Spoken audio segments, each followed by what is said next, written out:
कि मद किसे कहते हैं?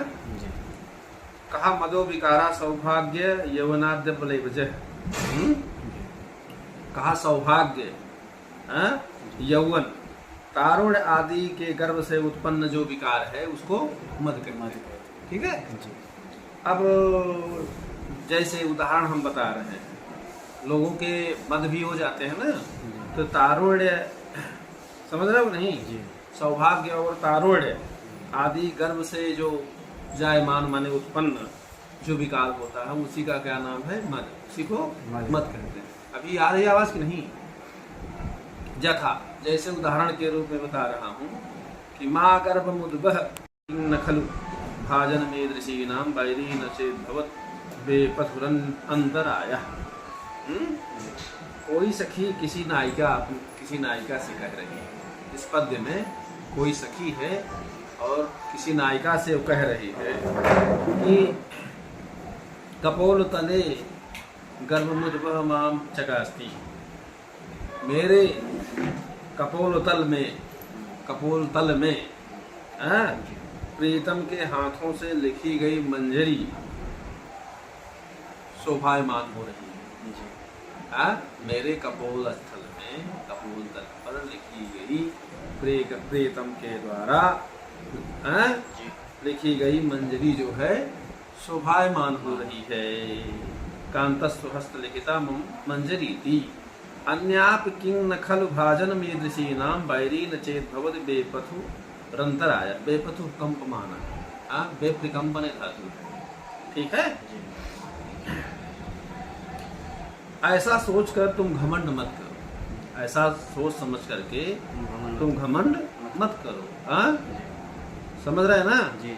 ऐसा सोच करके तुम घमंड मत करो। कैसा घमंड मत करो? कहा कि शत्रु स्वरूप कंप जो है विघ्न नहीं करता। शत्रु बैरी न चेत भवति बेपथुरंतराया। शत्रु स्वरूप कंप जो है विघ्न नहीं करता, तो अन्य नायिका भी ऐसी मंजरियों का पात्र नहीं होती। ठीक है ना? शत्रु स्वरूप यदि कंप विघ्न नहीं डालता तो अन्य जो नायिकाएं भी ऐसी मंजरियों का पात्र नहीं हुआ करती हैं। ठीक है। अर्थात निश्चयन भवे, अगर निश्चय रूप से वो भी हुआ करती हैं। तो इस प्रकार से ऐसा गम अत्र उभयोरपि सख्य हो सौभाग्यात अभिमानजन्य विकारान मदो नाम अलंकारा। ठीक है ना? ये मद का सुंदर उदाहरण। मतलब उसको बड़ा वो भय रहा है कि पीने का प्रिय ने मेरे कपोल तल में जो ये सब किया मंजरियों के द्वारा, जो है मद का ही लक्षण है। अब दूसरा क्या है? बृहित। बृहित किसे कहते हैं? बृहितम। तो बृहित क्या है? वक्तव्य काले अप्यवचो व्रीडया विहितम मतम। देखिए, कहा कि दाल का चूका बंदर और बात का चूका मर्द किसी काम का नहीं होता है। तो लेकिन स्त्रियों में ऐसी बात नहीं होती है। उनमें लज्जा बहुत होती है, बोलने में हिचकिचाहट होती है। आजकल तो कम, लेकिन जो कुलीन स्त्रियां और पहले की जो स्त्रियां हुआ करती थी ऐसे नहीं वो बात करती थी। और आज भी उनमें लज्जा और क्या नाम से कब क्या कैसे बोलना चाहिए, थोड़ा सा उनमें लज्जा अधिक होने के कारण वो ठीक से नहीं बात करती हैं। तो लज्जा के कारण बोलने के लिए उचित समय पे जब बोलना चाहिए तब नहीं बोलना, ना बोलने को क्या कहते हैं? बृहित। समझ रहे हो नहीं?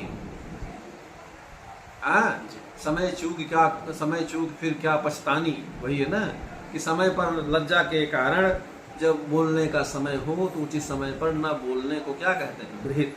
क्यों? उसमें कारण क्या है? लज्जा की वजह से वो समय पे नहीं बोल पाती हैं। जैसे दूरागतेन कुशलम पृष्ठा नो वाचा मया किंचित पर्यश्रुणी तु नयने तस्याः कथयाम बभूव तु सर्वम। कहा कि देखिए, बिना बोले ही सारी चीज कह दी। ऐसे समझदार लोग होते हैं। कोई नायक अपने मित्र से अपने नायिका अपनी नायिका का वर्णन कर रहा है। कहा कि जी अपनी प्रिया का वर्णन कर रहा है, ठीक है ना। जी कहा कि दूरागतेन कुशलम पृष्ठा। नायक कह रहा कि दूर से आए हुए मैंने उसके कुशल क्षेम को पूछा। हाँ, जी कुशलम पृष्ठा नो वाच सा मया किंचित। लेकिन उस प्रिया ने कुछ नहीं कहा, मुझसे उन्होंने कुछ नहीं कहा। परयश्रणीतु नयने तस्याः कथयाम बभूवतु सर्वं तस्याः नायिकायाः। बल्कि नायिका ने आंसू से भरे हुए उसके नेत्रों ने सब कुछ बता दिया। जी। कुछ बोला नहीं, सलमान आंसू से भरे हुए नेत्र ने सब कुछ बता दिया। समझ रहे हो नहीं? आंसू से भरे हुए नेत्रों ने सब कुछ उसकी मनोदशा को व्यक्त कर। बात समझ रहे हो नहीं?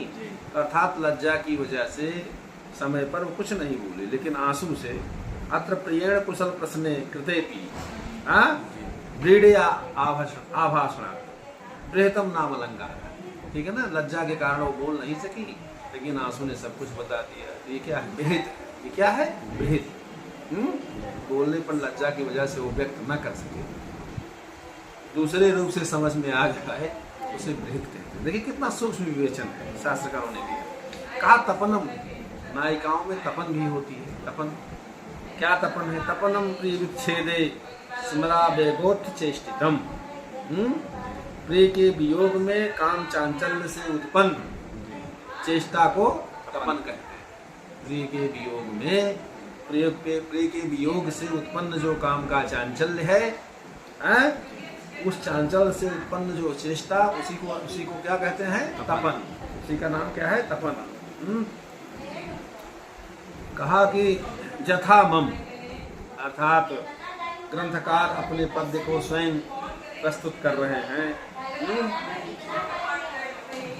कहा कि श्वासान मुंचति भूतले विलुठति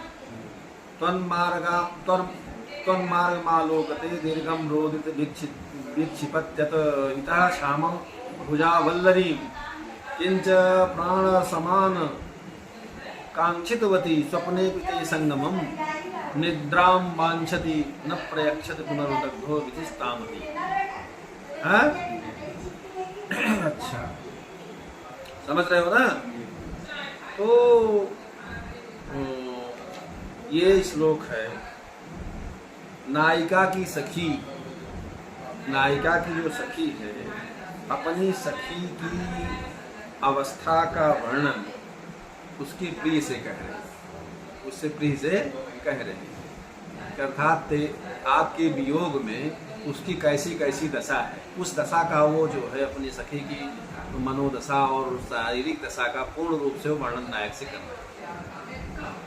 कहने का मतलब ये है कि जैसे एक आपने सुना होगा कि बीते हुए लम्हों की कसक याद तो होगी, ख्वाबों में ही सही मुलाकात तो होगी। नायक नायिका जब दूर देश में होते हैं और मिलने की बड़ी उत्कंठा होती है, तो सोचते हैं स्वप्न में ही मिलेंगे। तो स्वप्न में भी क्या नाम से वो चाहते हैं कि मुलाकात हो।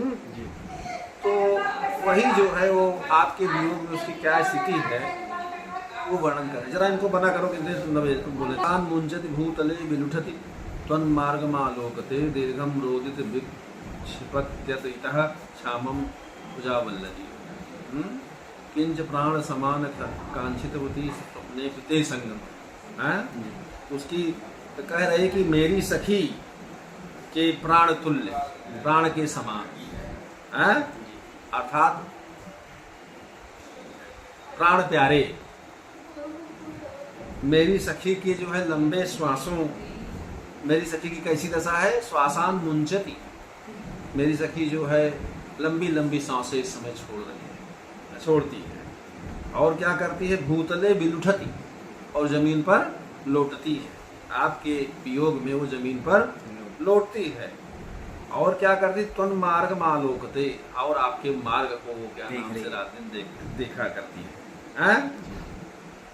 दीर्घम रोदी, थोड़ी उड़ी देर नहीं रोती है कि थोड़ा सा बनावटी रो करके फिर आंख पोंछ करके फिर अपना खाना पीना शुरू कर देती है, ऐसा नहीं है। बहुत देर तक रोती हैं? जी हाँ। और विक्षिपत्यत इतः क्षामाम भुजावल्लरीम, और अपनी लंबे क्या नाम से अपनी पतली बाहु बल्लरियों को, बाहुलत को इधर उधर पटकती है। ठीक है। जी और क्या करती है?